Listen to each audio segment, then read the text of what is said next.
Welcome folks to the Food Battle channel. This time, instead of a battle, we're going to have a cooking video. I'm going to show you how to make Chinese cold noodles. This is an ancient secret recipe that's passed down by family for generations, but I will let you know on the secret. So let's get to the recipe and the cooking. First, let's go over the ingredients to make this dish. You need a pot with water and you need oil. It doesn't really matter what kind of oil. I have canola oil. But I've used vegetable oil and other things before. I think canola does actually work the best. You need sesame oil. You need rice wine. You need vinegar. I don't know if I have enough, but I think it should be fine. And you need sugar. You can substitute cinnamon, but sugar works better. So that's what you need. You also need, and this is very important, 4 cloves of garlic, which you will indeed chop up soon. And obviously you need noodles. Now I use the Noodle Garden variety. It is a product of China. It's called like zhajiang noodles. You generally want noodles that are kind of thicker but not super thick. And you do want them not to stick together, so you want a little bit of oil while you're boiling the noodles. You also need a strainer, which I have right here. So that's what you need for these noodles, because you will need to strain all the water out. Now, the first step here is to take some of this oil, pour it in the bowl, obviously. And this is more just to so the noodles won't stick together. You need a little bit of oil. Then you need to boil the water. And that'll take maybe 10-15 minutes for it to boil. While we're boiling the water, we're going to use our handy dandy death knife to actually cut the garlic. And you want to mince it as much as possible.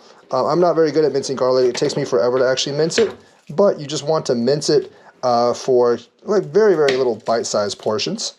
Garlic powder does work, but not nearly as well as actual garlic. So you'll want to get the garlic. Like the actual garlic itself is actually kind of important for the taste. So don't use garlic powder. Don't be lazy. Just use garlic. If you happen to have a garlic processing tool, that is actually pretty cool. But yeah, just mince the garlic. And after I'm done mincing the garlic and the water boils and we boil the noodles, I'll get back to you with the next step. Water in the pot is boiling, so we're going to put the noodles in now. This is about 1/4 of the bag, and this is enough to feed me for 2 days. So all my ingredient portions are going to be to 1/4 of the bag. I think it's rough 1/4. It's about 18 servings per container, so maybe about 4.5 servings for 1/4 of the bag. And this will feed me for 2 days, so it's roughly 2.25 servings of noodles per night for me.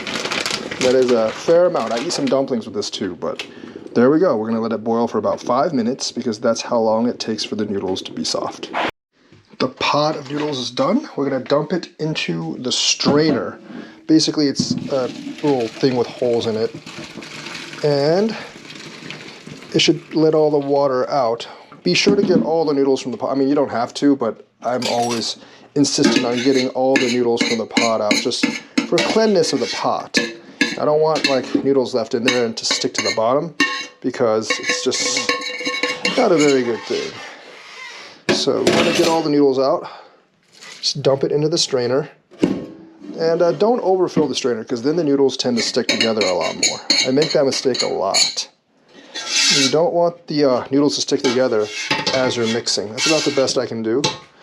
All right, there we go. And it's very important to actually run cold water through the strainer for a couple of minutes. Once the noodles actually are in the strainer, I'm going to run cold water through it, because you do need the noodles to cool down a little bit before you actually mix it. So it's very, very important that you run it through cold water.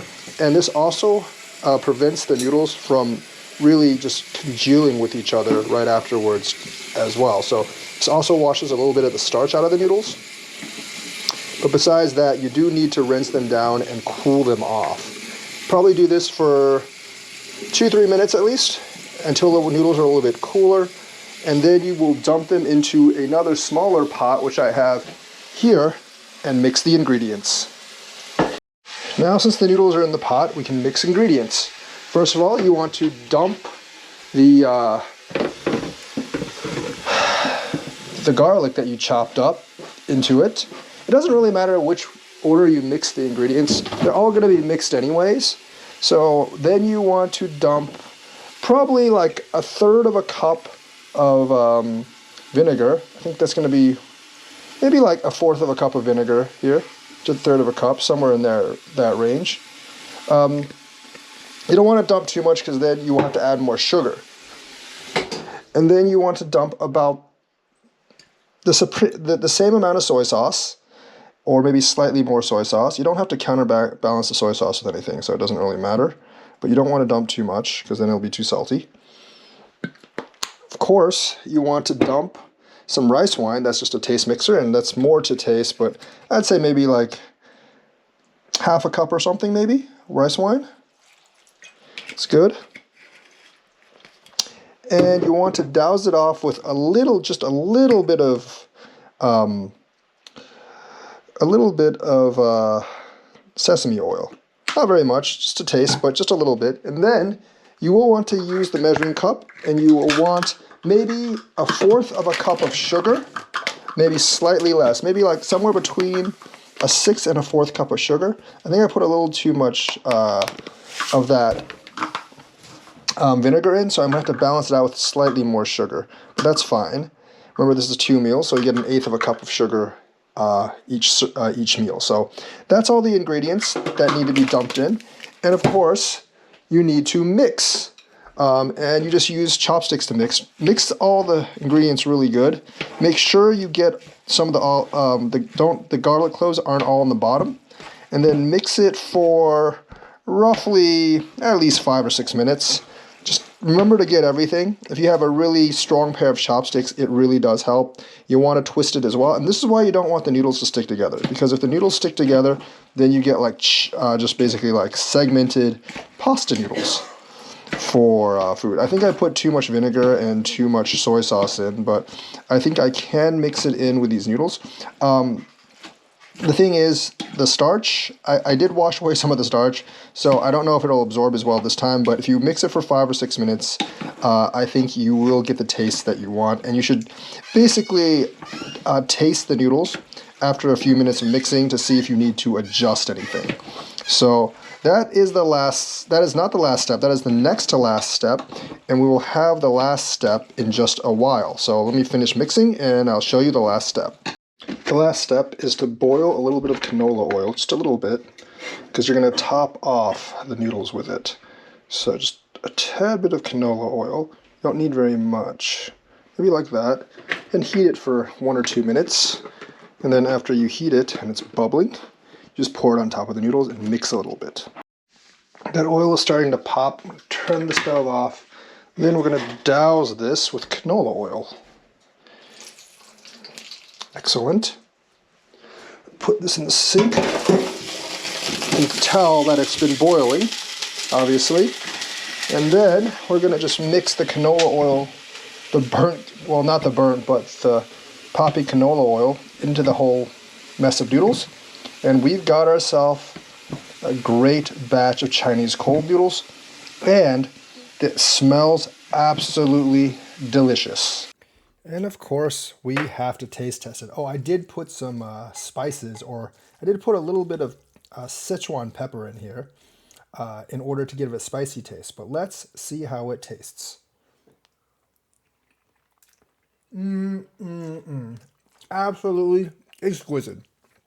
So there's your step-by-step to ancient secret Chinese cold noodles.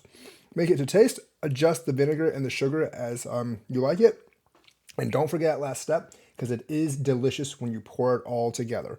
So hope you enjoyed this cooking show. Like and subscribe, hit that bell notifications button, and maybe I will do more ancient secret Chinese cooking tutorials that I've made up myself, but that's actually been passed down hundreds of generations. So I will see you guys next time.